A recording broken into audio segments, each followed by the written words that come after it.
¿Qué tal amigos? ¿Cómo están? Bienvenidos a un nuevo encuentro en nuestro canal Fundos Forum para hablar de los asuntos de la encrucijada apasionante en la que se encuentra el mundo y estos días muy en particular, muy pendientes del fallecimiento del Papa emérito Benedicto XVI, que ha vuelto a poner de moda y traer a colación asuntos que siempre están vigentes, vinculados con la actualidad de la Iglesia y en realidad con la actualidad de nuestras sociedades, porque no deja de ser sorprendente que el fallecimiento de un líder religioso, de una confesión religiosa muy importante, como es el catolicismo, pues se haya convertido en una noticia global, portada en todos los periódicos y medios de comunicación, radio y televisión del mundo entero, y sobre todo objeto de debate, de controversia, para volver a actualizar el hecho religioso en el mundo presente.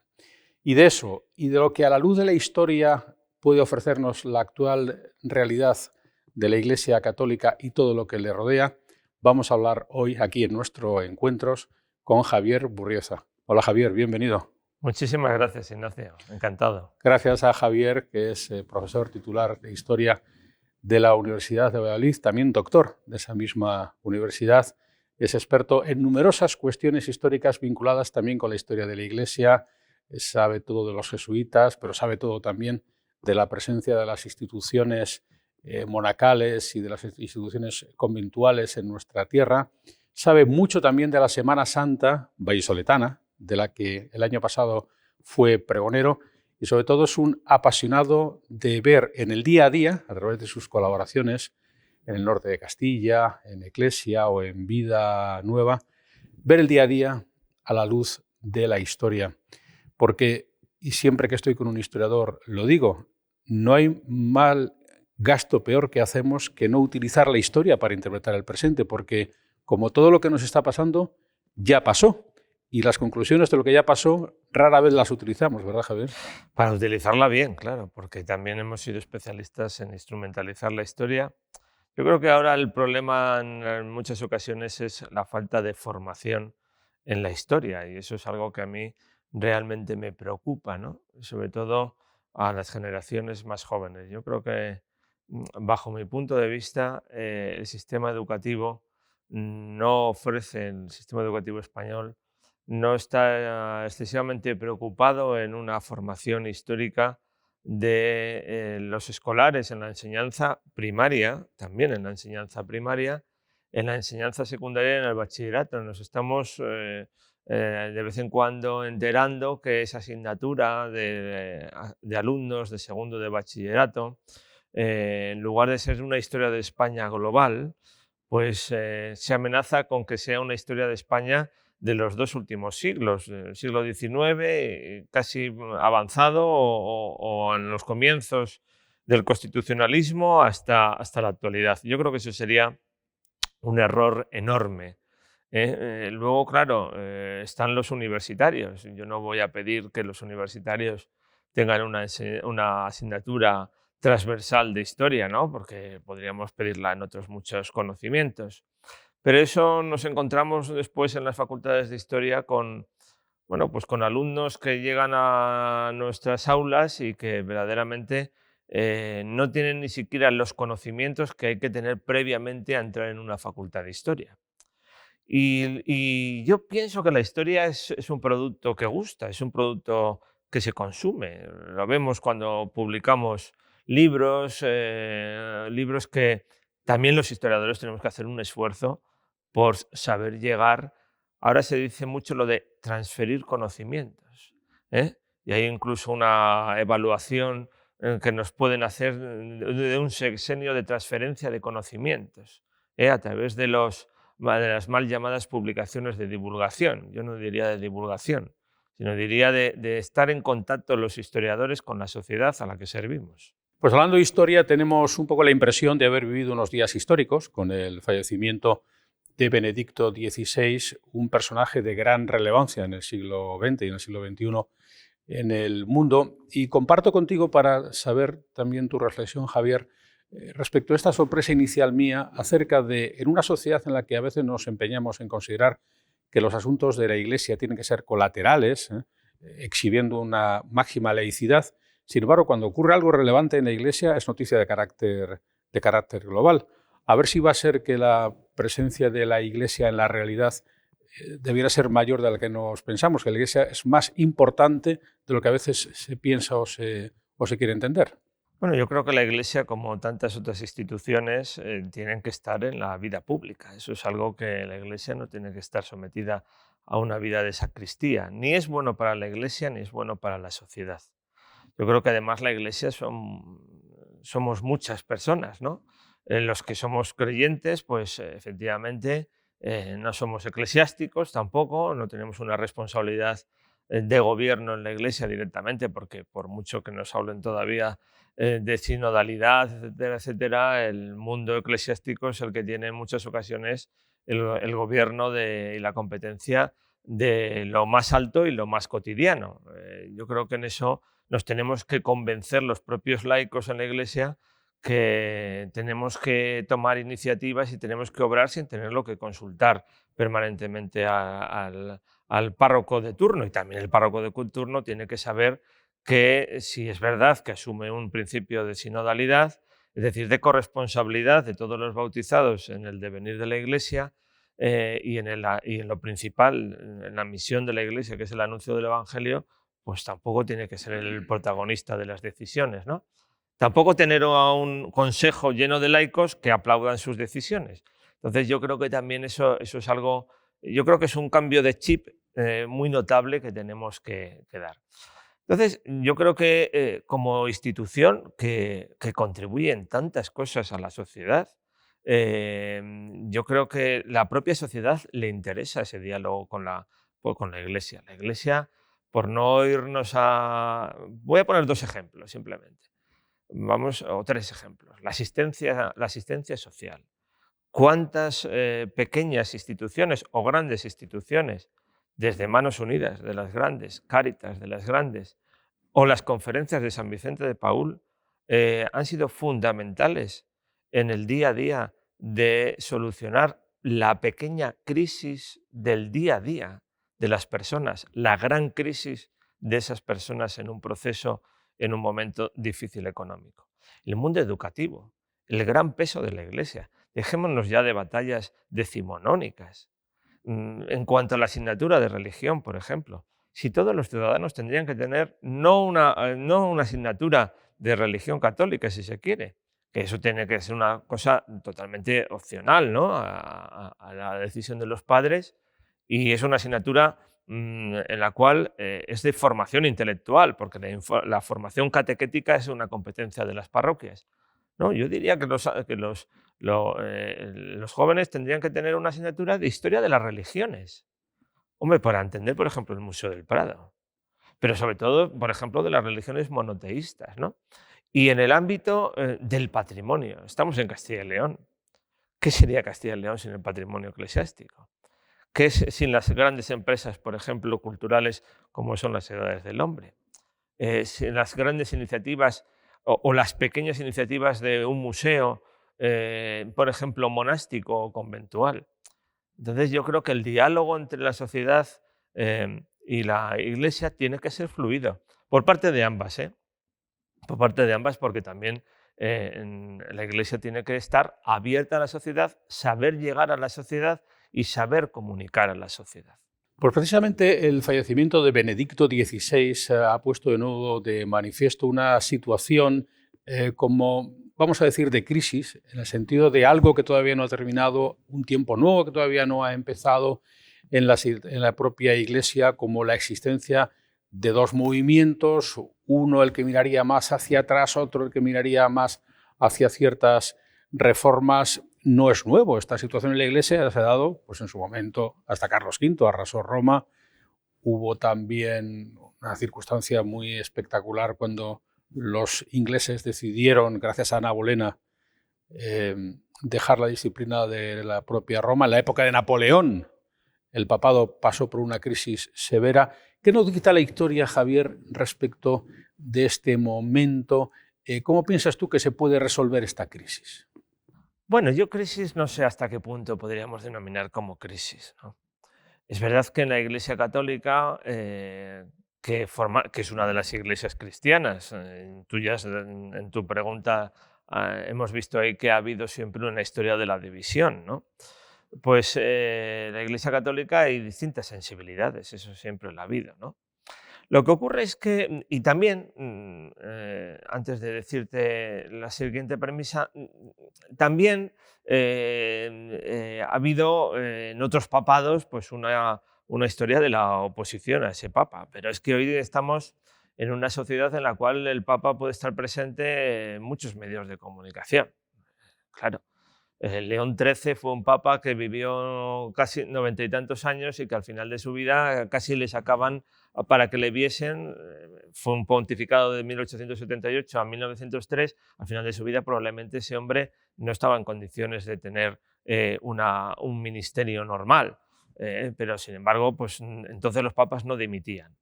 ¿Qué es lo que ha ocurrido ahora? Pues que además esas sensibilidades han querido encontrar dos banderas en dos papas.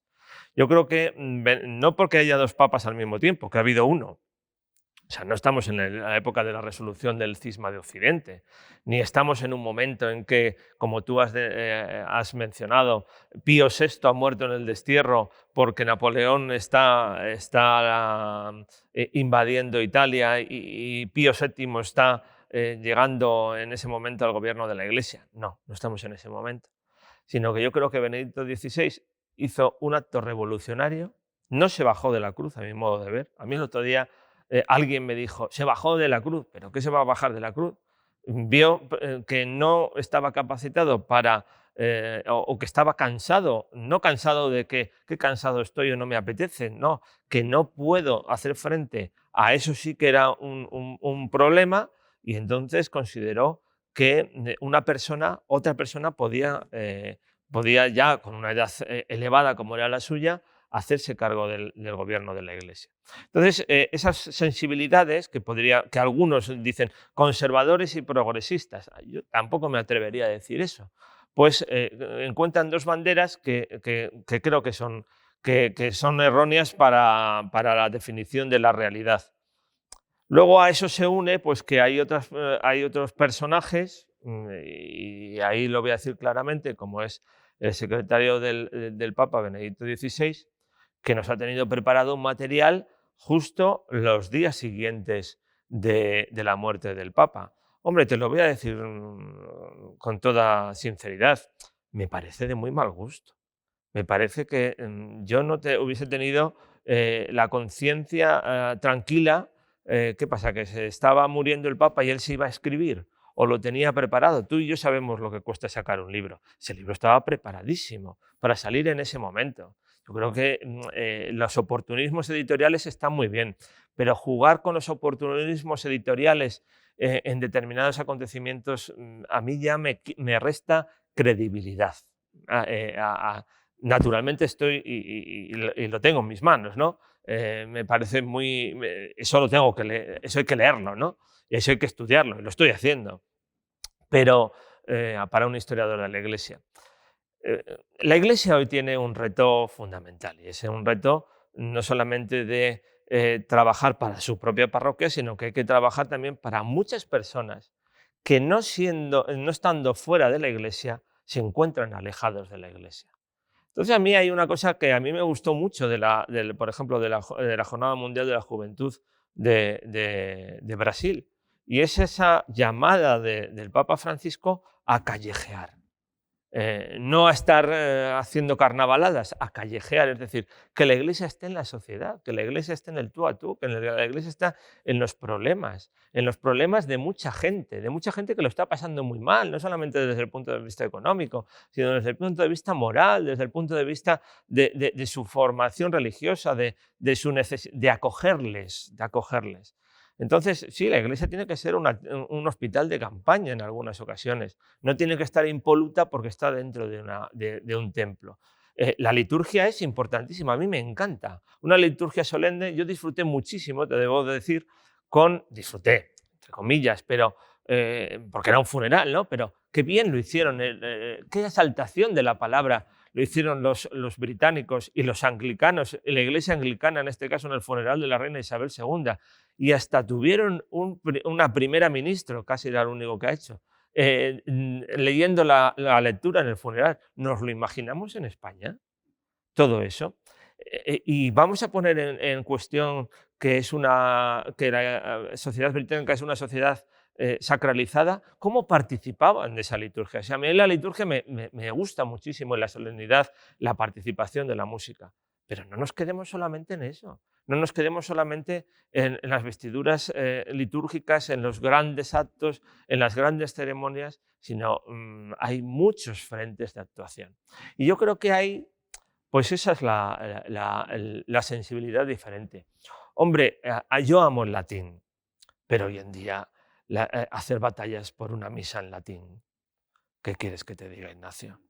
No es el problema de la Iglesia. Está muy bien que sepamos algunas oraciones en latín, que cantemos en latín, que participemos de todo eso, pero como algunos grupos se rasgan las vestiduras porque ha habido un documento en el cual se regula en qué momento se puede celebrar la misa en latín o no se puede celebrar la misa en latín, pues es no estar en el siglo XXI eclesial, con todos mis respetos Sí. para ellos. El problema del latín ha sido una de las controversias latentes en esta disputa entre los dos papados, por decirlo así. Pero has hablado de España. Vamos a concentrarnos un poquito también aquí en España, en este momento presente. A veces pensamos que este concepto del nacionalcatolicismo que padecemos en España distorsiona la visión de una iglesia como la española, que ha tenido pues, aportaciones, pues no hablaremos, por ejemplo, del Opus Dei, que es obra de un español, el propio Kiko Argüello. Hablemos de los jesuitas de la Compañía de Jesús, que tú también conoces. ¿Por qué la aportación de la Iglesia española no es comúnmente reconocida? ¿Por qué España, que ha sido un bastión en la historia de la Iglesia, no aparece ahí como uno de los líderes que sí nos gusta exhibir en el fútbol, que ganamos un Mundial o una Eurocopa, o en otros aspectos de la vida, que ganamos Eurovisión? Me vienes a decir por qué no ha venido el Papa a España También te lo pregunto. de viaje. Este Papa, que no los anteriores, que sí vinieron. Bueno, eso ofende mucho a muchos católicos. A mí me encanta que los papas vengan a España. Yo tengo un pequeño sentimiento, algunos de nuestros amigos espectadores que nos estén observando dirán, ¿qué cosas tiene este hombre? Yo cuando el Papa está en España como católico, creo que alguien está en mi casa, ¿no? Aunque no le vea. En algunas ocasiones, pues yo participo en la JMJ de Madrid y estuve muy contento de estar junto a Benedicto XVI, ¿no? Pero es que España no es el centro de la cristiandad. Es que tenemos un concepto católico de España, algunas personas tienen un concepto católico de España como si estuviesen en la monarquía de Felipe II. Entonces, es respetable, yo a lo mejor considero que está llevado demasiado como al extremo, ¿no? Pero es muy interesante acudir a las periferias también físicas de los escenarios, ¿no? Allí donde el Papa a lo mejor no va a tener una gran misa de recepción porque hay una comunidad católica pequeña, o como por ejemplo en futuros viajes se van a hacer incluso en compañía del primado anglicano. ¿Por qué no? Si estamos llamados a un entendimiento y a un diálogo entre las distintas confesiones cristianas. Entonces, naturalmente que la Iglesia española es que no se puede entender la historia de España sin la Iglesia española. Yo he podido estudiar la cuestión del nacionalcatolicismo, que yo creo que ya el nacionalcatolicismo, salvo para algunos discursos políticos pues, que quieran ser muy, muy llamativos, el nacionalcatolicismo se cerró clarísimamente en la homilía de la Misa del Espíritu Santo de la proclamación de Juan Carlos I, con la gran homilía del cardenal Tarancón, una figura que yo creo que hay que recuperar. Una homilía hecha en un equipo donde estuvo, por ejemplo, Fernando Sebastián o el padre jesuita que era su secretario. Bueno, yo creo que ahí se cerró. Se cerró y además se cerró también con esa renuncia de Juan Carlos I a nombrar los obispos españoles. Antes se había ya puesto en cuestión con Vaticano II. Pero, ¿qué es lo que ocurre? Pues que esa relación con el poder de la Iglesia en España, de esas relaciones Iglesia-Estado, ese debate constitucional, la libertad religiosa, el tema que nos llevaría a muchas cosas si detallásemos cada una de ellas, pues, hombre, pues claro, es que nos definen la historia de España. Pero tú has hablado un poco de la España contemporánea. En los jesuitas, por ejemplo, tenemos que recordar que no solamente hemos tenido al padre Arrupe, sino que ha habido más de un español que en los últimos años ha sido general de la Compañía de Algún Jesús. palentino incluso. Efectivamente, Adolfo Nicolás. Tenemos el caso del Opus Dei, tenemos el caso del camino neocatecumenal y anteriormente pues la gran historia de las aportaciones intelectuales, Santa Teresa de Jesús, San Juan de la Cruz, Fray Luis de León, Fray Luis de Granada, San Ignacio, San Francisco Javier, todo el mundo misionero. ¿Tiene que venir el Papa para darnos las gracias? Pues no. Evidentemente que quiero que venga a España, sí, pero bueno, ahí me imagino que habrá pues muchas coordenadas. Pero yo creo que la Iglesia española, desde el punto de vista cultural, desde el punto de vista espiritual, desde el punto de vista filosófico, Francisco Suárez, por ejemplo, un gran pensador, un gran teólogo, un gran filósofo. En el año 2017, se han cumplido el centenario desde el siglo, él se murió en 1617, pues echa la cuenta, 4 siglos.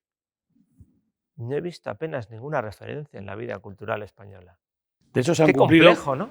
Se han cumplido 500 años de la conversión de San Ignacio de Loyola, creo que el año pasado. Sí. Y es cierto que ha habido eventos, pero tampoco tantos. Es decir, que efectivamente a veces nos falta un poquito de respeto respecto de nuestras propias figuras históricas, porque no hay que traer a colación ahora la importancia de la Compañía de Jesús, por ejemplo. ¿Están ustedes, por cierto, o estáis en un proceso de propulsión de un nuevo beato en Castilla y León, el padre José Luis Gago, relevante además, por cierto, en la historia de la comunicación en España, inventor de la cadena COPE, tal y como fue configurada en cierta medida la radio moderna? ¿Podemos tener pronto, Javier, un nuevo beato castellano?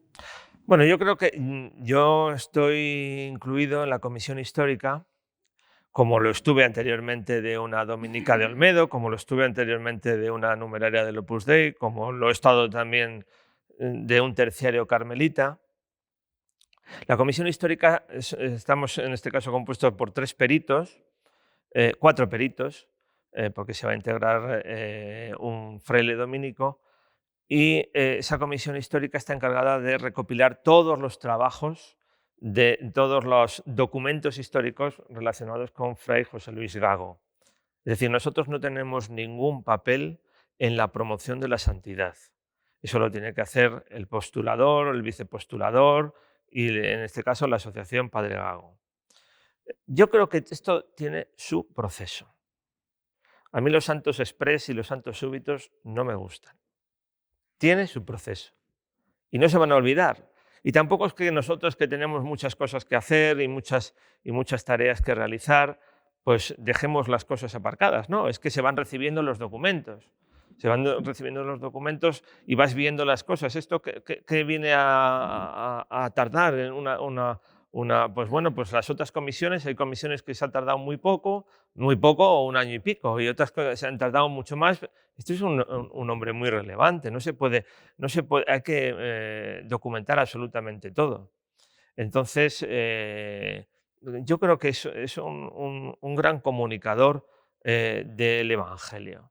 Y bueno, el perito histórico me debe permitir que no vaya mucho más allá, ¿no? Yo le conocí como tú, retransmitimos alguna procesión juntos, me pareció un hombre realmente apasionante, realmente sorprendente, te impactaba. Sus palabras estaban muy presentes durante mucho tiempo y yo sentí muchísimo su muerte.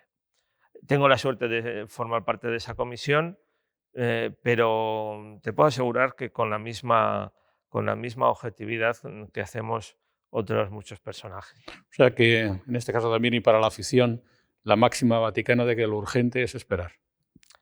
No esperar por esperar, sino avanzar, el ir avanzando día a día. Cada uno tenemos nuestra misión. Nosotros tenemos la misión de investigar y otros tendrán la misión de fomentar su devoción. Y esa segunda misión es más complicada que la nuestra. Así es. Efectivamente, y algo habrá próximamente para fomentarlo. Vamos a hablar de otra urgencia, Javier, que tengo mucho interés en conocer tu parecer como historiador de un asunto que no estamos, a mi parecer también, poniendo lo suficientemente de manifiesto en la sociedad actual, como es la reconversión de la vida monacal. Es decir, ¿qué va a pasar con tantos conventos de clausura, con tantos monasterios, con la evidente recesión existente en las vocaciones? Ahí tenemos un problema de carácter humano, de carácter religioso, pero también de carácter patrimonial. Nadie habla de ello. ¿Qué podemos hacer para ordenar la reconversión de la vida consagrada y todo lo que le rodea en España? ¿Qué te parece? Pues a mí me da mucha pena que nadie hable de ello, efectivamente. No es que nadie hable de ello, es que parece que nadie se atreve a tomar medidas, algunas medidas de consenso. Medidas de consenso en las cuales yo creo que tendría que haber en todas las diócesis pues una comisión de una serie de expertos, igual que hay expertos para otras cosas, hemos visto en nuestros últimos años, pues una comisión de expertos en los cuales se evalúe desde el punto de vista humano, primero, desde el punto de vista religioso, desde la conveniencia o no de la existencia de ciertos conventos, de ciertas comunidades, y después debemos pasar a lo material, que es histórico, como tú bien has dicho. Y ahí hay muchas cosas. Ahí hay desde un edificio, qué hacer con esos edificios, cómo preservar su memoria. La memoria no solamente es para los acontecimientos de la historia de España del siglo XX. La memoria es un paso previo que utilizamos los historiadores y luego viene la historia, ¿no? ¿Qué hacemos con esas obras de arte? ¿Cómo facilitamos que esas obras de arte que están en un ámbito determinado, especialmente en las iglesias o en los claustros, pues no se descontextualicen? ¿Y cómo atendemos a una cenicienta del patrimonio que son los archivos monacales? Que algunas veces hay que tener una auténtica geografía de los monasterios para saber dónde están los papeles. Yo todavía me estoy preguntando dónde están los papeles de algunos monasterios y todavía no me los han resuelto. Y eso es importante, porque los monasterios no solamente es un ámbito hacia el interior, sino que es una relación hacia el exterior, hacia las localidades donde se han encontrado. En algunas localidades se han levantado en armas y les entiendo. Y hasta cierto punto les apoyo. Porque la salida de el patrimonio conventual con nocturnidad no me gusta. Eso significa que hemos fracasado todos. En algunas diócesis, en la propia iglesia diocesana conciencia a sus instituciones, a sus laicos, a sus grupos, a sus comunidades cristianas, que se ocupen de determinados conventos. Porque claro, aquí no se trata de estar como aves de rapiña, a ver si se van unas monjas y a ver qué hacemos con el convento. Ya no solamente cómo le vendemos, sino a ver qué hacemos con el convento. Entonces, la atención humana hacia personas que lo necesitan, porque especialmente tienen una edad elevada, también me parece interesante, también hay que tratarlo. Por tanto, en esa comisión yo pondría instituciones eclesiales, comunidad cristiana, por supuesto, porque son iglesia, pero también estarían otras instituciones de las administraciones que pueden aportar y otras instituciones académicas. Y sobre todo, intentar ir un poquito por delante de la realidad, no siempre por detrás de la realidad. He visto dos ejemplos el año pasado que me han interesado. El convento de Santa Clara de Salamanca, que con la iniciativa también de las Edades del Hombre, pues se puede visitar la parte principal del convento y además con las obras de arte en su lugar. Claro, eso tiene gastos de mantenimiento, pero también es necesario promocionarlo. Es un museo interesantísimo de Salamanca. Yo lo recomiendo a todas las personas que visiten Salamanca, que no se quedan solamente en la Plaza Mayor, sino que se trasladen un poquito más arriba por la Gran Vía y llegan hasta Santa Clara. Y eso mismo lo he visto, la iniciativa que ha realizado el padre Miguel Ángel en Alba de Tormes con la exposición sobre Santa Teresa de Jesús, y que también la comunidad de carmelitas de Salamanca y Alba, que viven en Salamanca pero atienden Alba de Tormes, lo están realizando desde su convento. Claro, es que Alba de Tormes es imposible entenderlo sin el mundo del Carmelo, Bueno, pues se puede visitar ese convento de los frailes, donde ya no hay comunidad, se puede ver todo lo que es el convento. Y después, en estos meses, creo que hasta ahora, pues se ha podido visitar una exposición que ha tenido un gran reflejo en actividades y en espectadores dentro de la iglesia de las Madres, porque como tú bien conoces, Alba, en la misma plaza está el convento de las Madres y el antiguo convento de los frailes carmelitas. Entonces, bueno, son iniciativas. La alcaldesa de Alba de Tormes me consta que ha estado encantada de la vida por todas estas cuestiones. Pero, claro, ahí está, en este caso, el padre Miguel Ángel González, que ha estado estos meses. Hubiese necesitado 3 o 4 Miguel Ángel González a su alrededor para hacer frente a todas las posibilidades. Se necesita en esta tierra gente creativa, gente con ideas, gente que no solamente se quede viendo, vamos envejeciendo, se cierran los conventos, se cierran las empresas, vete tú por delante. Y, hombre, y administraciones que apoyen. Y la Iglesia también tiene que estar en esa línea. Pues fíjate entonces, yo esto lo considero una emergencia, además el tiempo corre en nuestra contra y además los lustros pasan muy rápido. Sería cuestión de una suma, tú lo has dicho, la Iglesia, prescriptores, tutores que potencien las propias administraciones, pero sobre todo una llamada, un aldabonazo, un toque de atención.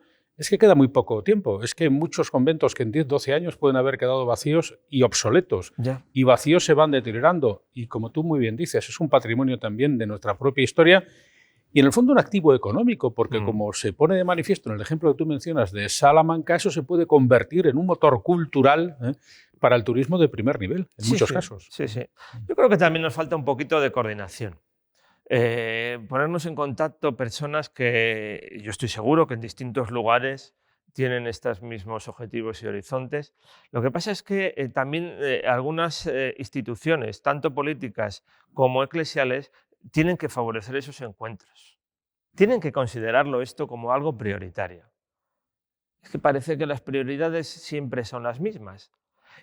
La vida cultural es algo esencial en la vida de la Iglesia. En ese sentido, ¿a ti te parece, Javier, como experto conocedor que eres de la Iglesia por dentro, que esta acusación que a veces se le hace de que está regida por una gerontocracia responde en parte a la realidad y puede perjudicar su ayornamiento? No, yo creo que, vuelvo a decir lo mismo de antes, hay personas muy diversas de distintas edades y en todas las instituciones. Si hay alguien que tiene una dimensión y un concepto de la Iglesia tridentina, pues yo creo que está un poco desfasado, ¿no? Yo creo que también, ¿sabes lo que ocurre, Ignacio? Que en el mundo católico nos falta, e incluso dentro de la propia Iglesia católica, nos falta prestar atención a la formación. Aquí ya no se trata ni de la fe del carbonero ni de la misa del domingo. O sea, si tú estás en un partido político, me imagino que sabrás cuáles son los puntos fundamentales de esa ideología política y la tendrás que defender. Pues pasa lo mismo igual en la Iglesia. Tendrás que saber cuáles son los puntos esenciales de lo que tú estás creyendo porque te interesa y tendrás que saberlo defender sin ningún complejo, sin ningún proselitismo, como decía también el propio Benedicto XVI o como dijo Juan Pablo II y como dice el Papa Francisco. Como ves, a mí me parece que ahí cada uno ha sido su estilo, pero la línea es sin imponer nada, proponiendo, dialogando. Y el mundo de la cultura es tan propicio para los encuentros y el diálogo. Hay gente que ya está contando los días que faltan para el miércoles de ceniza, a finales de febrero. Y el domingo de Ramos. Domingo de Ramos, en abril. ¿Cuál es el estado de salud de la Semana Santa en Castilla y León? Si es que se puede hablar de esto, porque hay distintas Semanas Santas, muy potente la de León, muy potente la de Valladolid, muy potente la de Zamora, pero ¿cuáles son en el fondo las carencias que sabemos existen y que tú nos puedes relatar? Pues yo creo que ahí también debemos insistir en la necesidad de conocernos mejor entre nosotros. Ya hemos hecho algunos estudios de de saber conocernos, de saber cuáles son nuestras tradiciones, de ponernos nuestras historias en paralelo, porque va a haber muchos elementos en paralelo. Entonces, hay que continuar esa línea, porque también es una línea de apoyo. No hay que ser triunfalista en el tema de la Semana Santa. Es evidente que en el mundo de la Semana Santa no sobran personas. No Incluso sobran faltan, ¿no? personas. Faltan cofrades. En Valladolid faltan cofrades. Eso es una realidad así, clarísima. Las personas, claro, ¿cuál es el punto previo a todo esto? Pues que para ser cofrade, esto no es una asociación vecinal que te guste, vivas en torno al Campo Grande y entonces te hagas de la asociación vecinal del Campo Grande. No, no, no, esto claro, hay que ser creyente previamente. Yo aquí no voy a convertir las cofradías en sociedades anónimas culturales, sino que hay que ser creyente. Entonces sería bueno que se prestase atención a estas plataformas de vida cristiana con un aval de siglos y con una tradición. Yo cuando veo más bonita Valladolid es en Semana Santa. Pero bueno, tengo esa suerte de conjuntar varias cosas, de conjuntar la fe, pero de conjuntar mi condición de vallisoletano a la que estoy orgullosísimo de ello, ¿no? Me gusta ver la ciudad en esos días populosa, en la calle, plasmando su historia, sus tradiciones, su modo de ser, su silencio, su carácter. Y además, bueno, pues he tenido la suerte de nacer en una familia cofrade y poderlo transmitir todo eso. Es verdad que en Valladolid todos los que vivimos no somos vallisoletanos, o no son vallisoletanos. Yo sí, gracias a Dios, gracias a Dios digo que para mí, a mí me parece una suerte, ¿no? Pues otros que sean de León, pues les parecerá una suerte ser de León. Bueno, pues yo me siento muy vallisoletano, pues es como decía el maestro de Delibes, ¿no? Allí crezco donde me plantan, ¿no? Pero eso demuestra en el fondo una fidelidad a la propia tierra, ¿no? Y creo que en Castilla y León tenemos la suerte de tener una tradición en este sentido bellísima, de siglos, y a poco camino en la propia provincia, Medina de Rioseco, Medina del Campo, Valladolid, otras localidades, Tordesillas, Olmedo, muy cerca a Palencia, muy cerca a Ávila, las distintas Semanas Santas, muy cerca a nuestra Semana Santa hermana de Zamora, de Salamanca.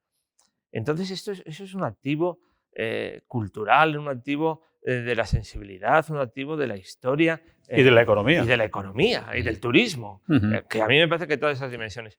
Pero no hay que olvidarlo, ¿eh? Esto que te digo, no faltan manos para todo el año, para las actividades de todo el año, faltan manos para el tiempo de la Semana Santa, falta rostros, a pesar de que se lleven tapados, para el tiempo de la Semana Santa, y no pensemos que todo el pescado está vendido, ya que es tiempo de Cuaresma y no se puede comer carne los viernes. No pensemos que todo el pescado está vendido, sino que esto hay que mimarlo y cuidarlo muy mucho, muy mucho. Y yo creo que merece la pena hacerlo por parte de todos. Vendría a coincidir este fenómeno con ese otro que registra no solamente el Centro de Investigaciones Sociológicas, sino también la mera visión cuando uno va a las iglesias, a las celebraciones religiosas, de que faltan jóvenes. Y sobre todo que hay una falta de práctica o una falta de frecuentación de los elementos religiosos. Muy poca gente va a misa, pero ya el propio matrimonio como institución sacramental pues ha incurrido en desuso. La mayor parte de los matrimonios en España son de carácter civil o ni siquiera se celebran las uniones. Este es un problema de todas las sociedades y de todas las religiones. Las sociedades son laicas y no solamente las sociedades de tradición cristiana o católica. ¿Qué ideas nos puedes aportar sobre esto, Javier, tú que eso lo vives en el día a día? ¿Cómo reconciliar de nuevo a la sociedad, sobre todo a la más emergente, con la práctica religiosa o con la propia institución religiosa? Bueno, algunas coordenadas ya las hemos dicho antes en el sentido de esa necesidad de diálogo, que no quiere decir adaptar un mensaje evangélico a la sociedad, a una sociedad en la que evidentemente cualquier tipo de compromiso cuesta. Ya nos cuesta asociarnos a cualquier cosa, a la asociación de antiguos alumnos de nuestro colegio, yo estoy muy implicado, a la asociación de vecinos, al partido político, porque hablamos de la práctica religiosa, pero no está desacreditada la práctica política ni nada, y la vida política ni nada.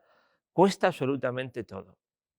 Queremos hacer una carrera que nos dé un puesto de trabajo rápido, inmediato y, si es posible, funcionarial. Parece que nadie quiere arriesgar.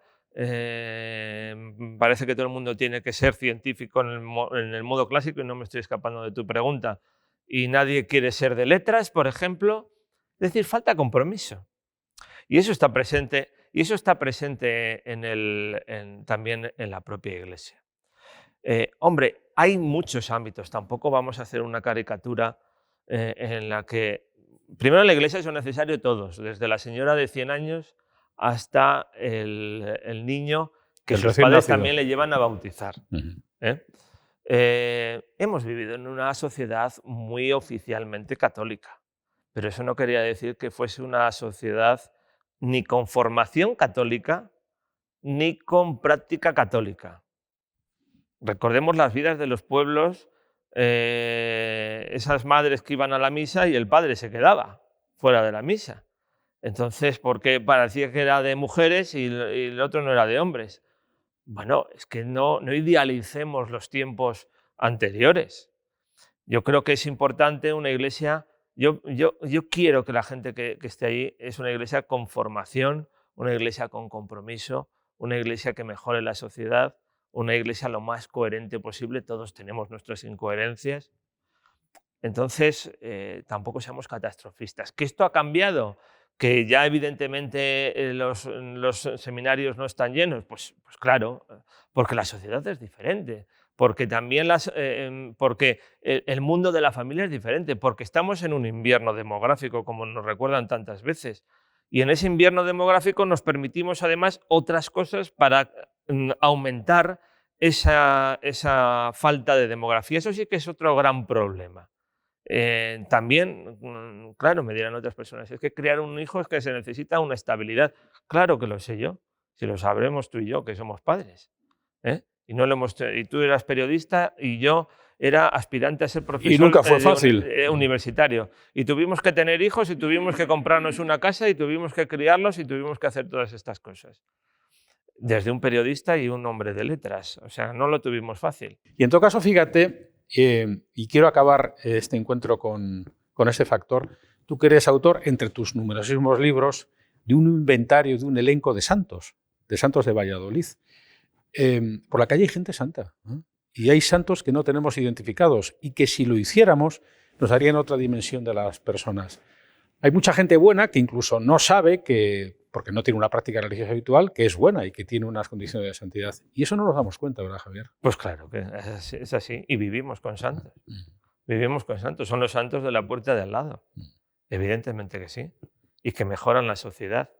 Yo creo que es que una primera cosa que tenemos que hacer es juzgar menos, comprender más, dialogar más, conocer más, debatir más. Oye, que debatir no significa discutir. Debatir, como algunas veces a algunas personas les pasa en las redes sociales, se piensan que por enzarzarse en el Facebook no dejas de ser amigo tuyo. No, que no, por favor, que tú tienes tus ideas, yo tengo las mías. No, yo creo que hay también, frente a esto que decíamos antes, de las dificultades de comprometernos y de asociarnos y de mejorar la sociedad, pues hay gente que no son francotiradores, sino que son gente que está impulsando pues muchas cosas. Muchos abuelos, muchos padres de familia y madres de familia que lo están pasando muy mal, que están sacando la mejor educación de sus hijos adelante, y que eso contribuye, sin duda, al servicio de la sociedad en la que nos encontramos. Entonces, yo no vivo en una sensación de pesimismo permanente. Hay gente que le gusta ser pesimista, inquisidora, intolerante y exclusivista. Yo creo que los caminos de la salvación son varios, en todos los sentidos, y yo intento encontrar los míos, desde un punto de vista personal, desde un punto de vista intelectual. Y desde luego tenemos que fomentar una cultura del diálogo y de menos radicalismos. De eso no hemos hablado, pero estamos en una sociedad radicalizada en muchas cosas. Y radicalistas, sí, en posiciones radicalistas, que a mí me dan pena. Y luego, por otra parte, qué pena y qué pereza estar revisando constantemente todo. Que cada uno revise en lo que es especialista. Esto sí que te lo quiero decir, que a los historiadores nos dejen revisar la historia y profundizar en la historia, pero que todo el mundo esté constantemente revisándolo absolutamente todo. ¿Alguien sabe quién era el duque de la Victoria? ¿Sabe si era digno de tener una calle? ¿Era mucho o poco constitucional? ¿Y los reyes católicos eran muy católicos, poco católicos, o expulsaron a los judíos y entonces no eran católicos? O todo el tema de la colonización americana. Yo creo que hay que tener mucha seriedad para acercarse a la historia y al pasado y una cierta profesionalidad.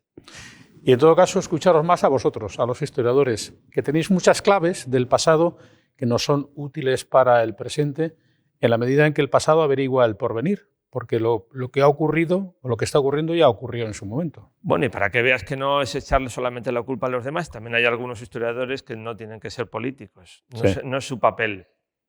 La historia es algo forense, es algo pericial, es algo que se constata. Cuando lo conviertes en un adoctrinamiento, pues no se convierte en historia realmente, sino que es una demagogia. Fíjate, Ignacio, hay una cosa que yo te quiero decir para despedirnos. A mí si una cosa me ha aportado la carrera de historia es tolerancia.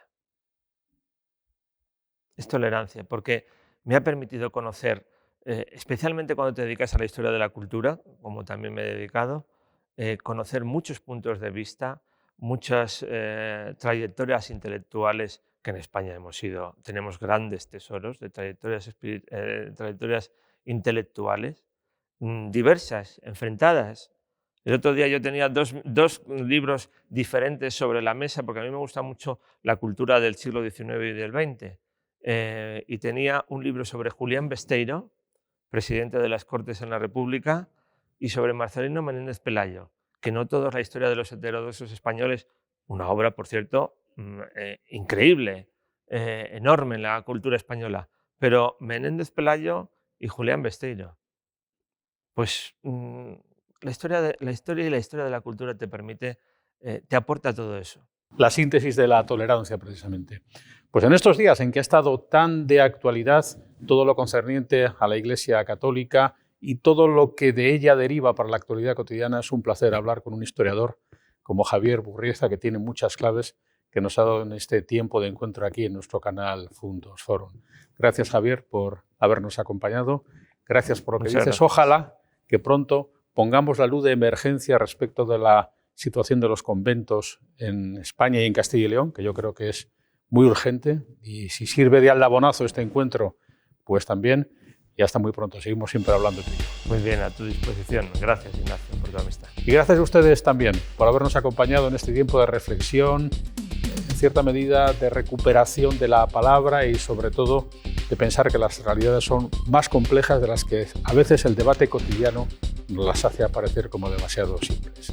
Tendremos oportunidad de seguir hablando aquí, en nuestros encuentros en el canal Fundos Forum.